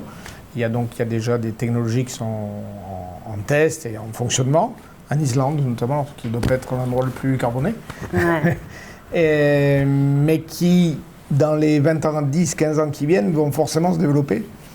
Parce qu'il y a des intérêts économiques derrière importants. Et si on arrivait à le développer à une grande échelle, ça apportera sa pierre. Oui, après, même le GIEC, même dans les scénarios hyper optimistes du GIEC, il considère qu'à 2050, on a ça. Alors qu'aujourd'hui, c'est rien. Et en plus, on ne maîtrise pas tout. Mais c'est vrai que de toute façon, on aura besoin de la technologie, mais on aura aussi, même les rapports du GIEC nous disent que, les préconisations du rapport du GIEC, c'est assez révolutionnaire. Il faut quand même changer le système. Et en plus, en 2050, on doit capter le carbone. Bon. Alors, il y a une question en ligne. Est-ce que les entreprises sensibilisent et encouragent également leurs employés, fournisseurs et clients à réduire leur impact carbone en entreprise, mais aussi dans leur vie perso? Alors, juste un petit... On a mis en place, à partir de cette année, une mesure de tous les logiciels qui existent, de l'empreinte carbone personnelle de chacun. Et donc, on met ça en place dans l'entreprise pour, d'une part, que les gens se rendent compte. Et deuxièmement, on est en train de réfléchir, mais on n'a pas encore la solution, à voir comment on peut, sur ces bases-là, bonifier ou trouver une sorte de jeu pour que chacun essaie d'améliorer son empreinte carbone. Voilà. Et en étant conscient au fur et à mesure. Alors, je me permets aussi d'intervenir. C'est une très bonne question, c'est-à-dire est-ce que l'entreprise peut aussi s'immiscer dans la vie de ses employés? Ça quand même, si ça se met en place, bon, je ne dis pas pour tes employés, c'est pas Big Brother, mais non, mais c'est une vraie question qui est comment aligner le discours d'une entreprise ou la stratégie d'une entreprise avec l'éthique personnelle aussi de ses employés. Souvent, je dirais que c'est plutôt les employés qui sont plus éthiques. Bon, j'en sais rien. Il peut y avoir des employés plus éthiques que leurs entreprises ou inversement. Ça touche aussi le sujet générationnel dont tu parlais, et là-dessus, je ne suis pas forcément d'accord avec toi non plus. C'est-à-dire, je pense que c'est assez injuste d'espérer des nouvelles générations de porter la solution. Et sachant qu'aujourd'hui, soyons clairs, on a la vie se rallonge, on travaille jusqu'à 60, 64 ans maintenant, 70 ans dans d'autres pays. Et évidemment, les classes dirigeantes, les dirigeants d'entreprise sont plutôt les générations d'avant. Donc, ils sont encore au pouvoir sur ces espérances de vie-là pour 20, 30 ans. Et la transition, c'est maintenant.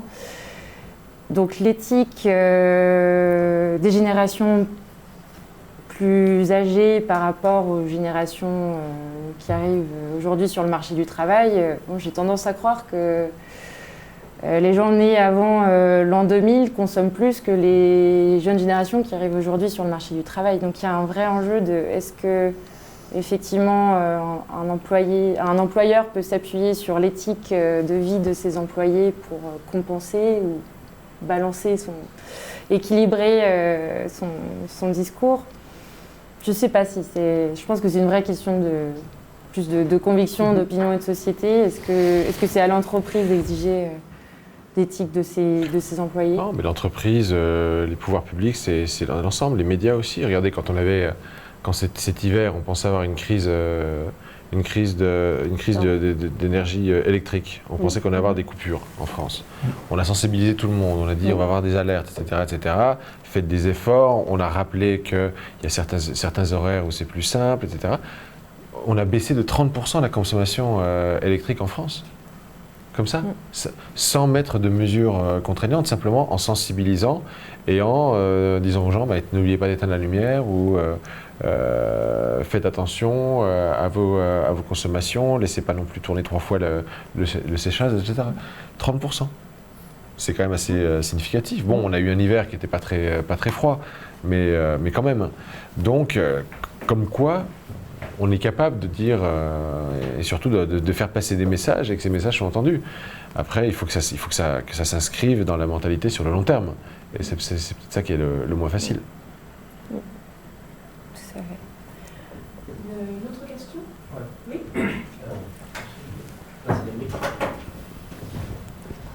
Merci, bonsoir. Alors j'ai une question pour Stéphane Vogetta. Donc on parle beaucoup, on voit beaucoup de discussions politiques autour de la transition en France. Et vous avez tous les trois souligné l'importance au niveau européen de promouvoir un cadre, des normes, etc. Comment vous voyez la convergence justement entre la France, vous qui êtes en Espagne, qui êtes responsable politique, la convergence sur ces sujets de transition entre la France et l'Espagne? Et est-ce que vous avez des actions ou des stratégies justement pour s'aligner avec l'Espagne sur ces sujets-là, pour promouvoir au niveau européen nos objectifs? Ben là, pour le coup, les stratégies énergétiques de chaque pays sont très différentes. L'Espagne, clairement, avec la France, on est dans des directions totalement opposées sur le nucléaire, par exemple. Donc, le seul moyen de faire de la convergence, c'est avec les infrastructures. Oui. Les infrastructures d'interconnexion électrique, interconnexion gazière. Et derrière, constatation des forces et des faiblesses de chacun. Par exemple, l'Espagne a beaucoup de ports d'importation de gaz liquéfié. Ça, c'est une force stratégique pour l'Espagne et pour l'Europe, à partir du moment où on arrivera à faire voyager ce gaz vers le nord de l'Europe. La France, effectivement, aura du nucléaire. Et ce qu'on a entendu récemment, par exemple, c'est la ministre espagnole de la transition énergétique qui a attaqué la France en disant attention, le pipeline Barcelone-Marseille, il n'est pas là pour que nous, on envoie de l'hydrogène vert en France ou de l'électricité en France, alors que la France, elle, va nous envoyer de l'hydrogène. Grosso modo, ce qu'ils ne veulent pas, c'est qu'eux nous envoient de l'électricité, alors que nous, on leur enverrait de l'hydrogène vert produit sur la base du nucléaire. Donc, c'est pas simple. Il n'y a pas de politique européenne concertée qui permettent à tout le monde de s'aligner. On voit très bien d'ailleurs avec l'Allemagne. Et d'ailleurs, même en ce moment, il y a un débat sur le fait que la France traîne un peu les pieds sur la finalisation de certains accords, en particulier parce qu'on ne veut pas que les règles européennes empêchent le financement ou bloquent le financement du nucléaire, justement de l'infrastructure nucléaire. Et c'est pour ça qu'on est en train d'être accusé par le reste de l'Europe de traîner les pieds justement sur la signature de ces accords, alors qu'en fait, effectivement, c'est l'Allemagne qui joue un petit jeu où ils sont en train d'essayer d'imposer leur vision du nucléaire, qui commençait un peu différente de la nôtre. Et malheureusement, l'Europe en ce moment, c'est pas vraiment une chorale très, très accordée, on va dire.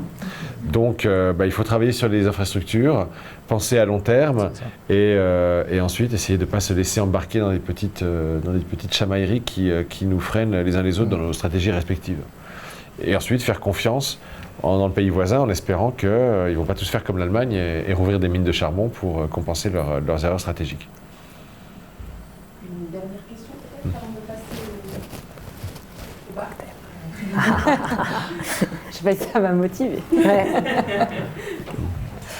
Moi, j'ai peut-être une dernière question. On n'en a pas parlé finalement, alors que je pense que c'est un sujet qui revient souvent dans les médias, qui est le sujet du greenwashing. Et qui est un peu... C'est pour toi, ça. Ça, je peux en parler des heures aussi. On peut en parler pendant des heures. Il y a le bar qui nous attend, 5 minutes.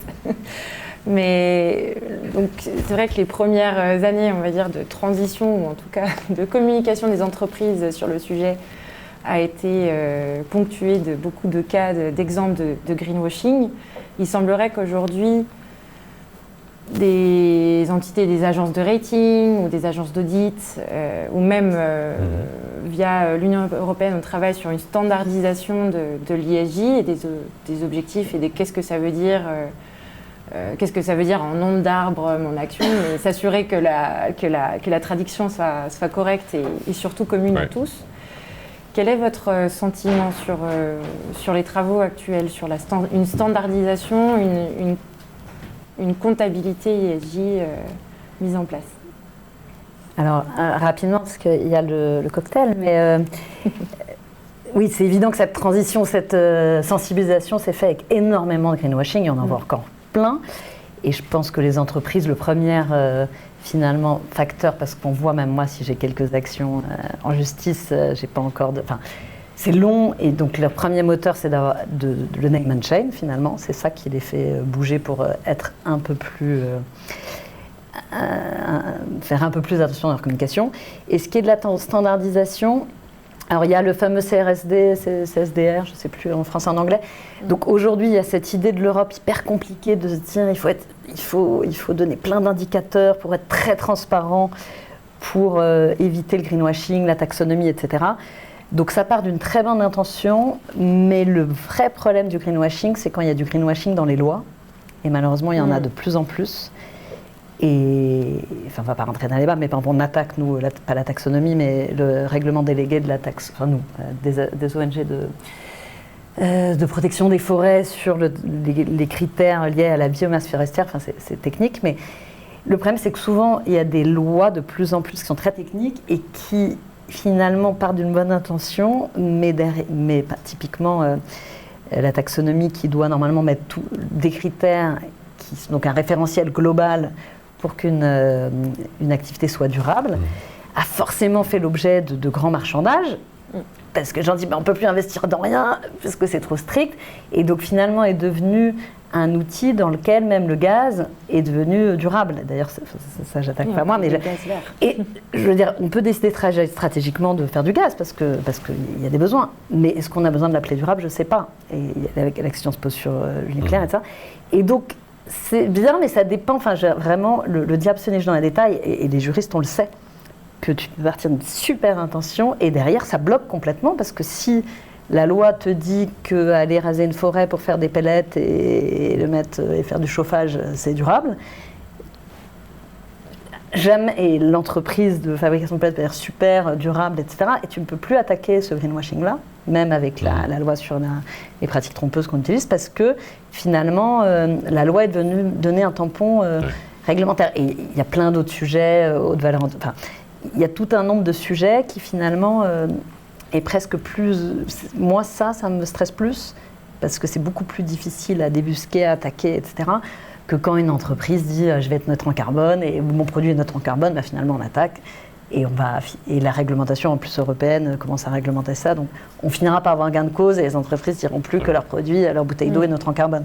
Aujourd'hui elles le disent comme ça un peu moins et ça sortira.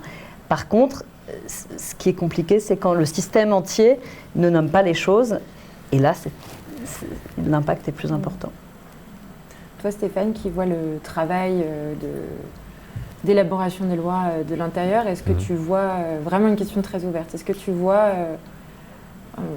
une éducation de la part des députés et des autres personnes impliquées dans la rédaction des lois? Est-ce que tu vois une conscience, une intégration de ces enjeux de durabilité dans les lois? Est-ce que justement le travers que vient de décrire... pour être honnête, bien sûr, au niveau de député, quand on travaille en amont d'une loi, on se renseigne, on fait des visites, on auditionne, on écoute des experts, mais pas que des experts de l'industrie, aussi des experts extérieurs. Si on peut écouter Jean Covici, on écoute Jean Covici. Si on peut écouter des associations ou des ONG, on écoute les ONG aussi. Et derrière, on essaye de faire au mieux. Et c'est vrai que, logiquement, notre intention de départ, c'est d'aller au mieux vers une vraie transition énergétique et écologique. Derrière, par contre, en revanche, c'est vrai, on va le reconnaître, il y a des lobbies. Et les lobbies sont là pour que les choses ne bougent pas trop rapidement.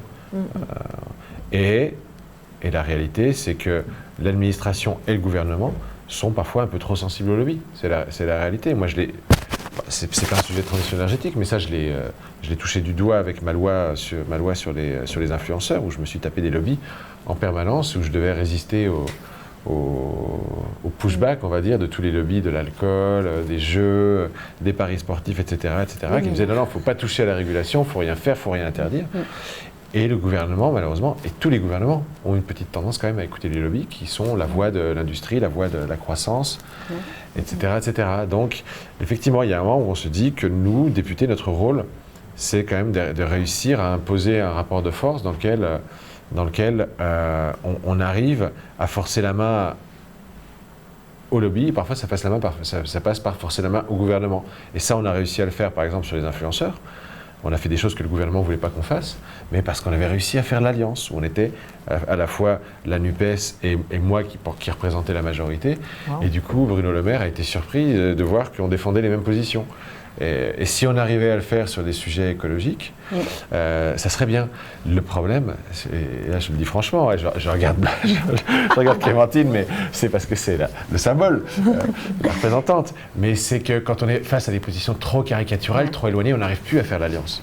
Moi, avec mon collègue socialiste, on était sur un truc où il n'y avait pas de position idéologique très éloignée. Donc à partir de là, on peut se dire, on va faire un pacte, une union sacrée, on défend nos causes respectives. Sur des sujets écologiques, c'est moins facile de faire l'alliance avec des députés écologistes qui vont dire non, il y a urgence, il faut tout couper, il faut interdire les avions et machin. Nous on est là, non, on ne peut pas. L'écart est trop grand. On en parlait justement, cet enjeu des lobbies, on en parlait sur la transition, au niveau transition énergétique. Effectivement, les grands groupes, sans spécialement les nommer, tout simplement, évidemment, ont très bien compris, les grands groupes énergétiques ont très bien compris leur intérêt à investir dans les nouvelles énergies renouvelables ou les infrastructures associées, parce qu'évidemment, leur avenir est là, il n'y a aucun doute. Mais effectivement, tout l'enjeu est en combien de temps est-ce qu'on peut parce que tous les grandes utilities dans le monde, que ce soit pétrolière, électrique, tous les grands producteurs d'énergie, jusqu'à présent, ils faisaient des énergies carbonées. Donc ils sont tous conscients, et puis alors plus ou moins greenwashing, mais enfin il y a des vraies actions de faire une transition de leurs outils de production vers des énergies moins carbonées, voire pas carbonées, sauf que leur modèle il est comme il est, ils ont des millions de clients, ils ont énormément d'actionnaires, et donc eux ils vont tout faire pour freiner, et pour avoir eux le temps de s'adapter progressivement, à racheter des parcs solaires, des éoliennes, des technologies, mais ils n'ont aucun intérêt à ce que ce soit trop vite. Parce que sinon, ils perdent une grosse partie de leur revenu. Et surtout, c'est un peu le principe de la centralisation par rapport à l'éclatement des pouvoirs et des moyens de production. C'est-à-dire que quand on parle d'énergie renouvelable, c'est des énergies décentralisées. Bon, par exemple, trois panneaux sur le toit d'une maison. Voilà. Alors que tous ces gens-là sont habitués à des modèles centralisés, avoir un gros site de production, une centrale nucléaire, une centrale de charbon, une centrale à gaz, des lignes électriques qui partent en étoile autour et qui desservent donc des clients. Donc ça va complètement contre leur système, les énergies renouvelables, et évidemment ils ne sont pas très favorables. Donc, par contre, ils ne peuvent pas le dire. Parce que surtout Iberdrola, il n'y a qu'à voir tous les problèmes, c'était que tous leurs panneaux, c'est toute leur publicité, mais Engie aussi, Total aussi. Ils ne parlent que de transition énergétique, de vert, etc. Mais leur modèle, il va falloir 20 ans pour qu'ils le modifient. Pour l'instant, reste assez carboné. Écoutez, merci à tous les trois, merci à vous tous. Merci.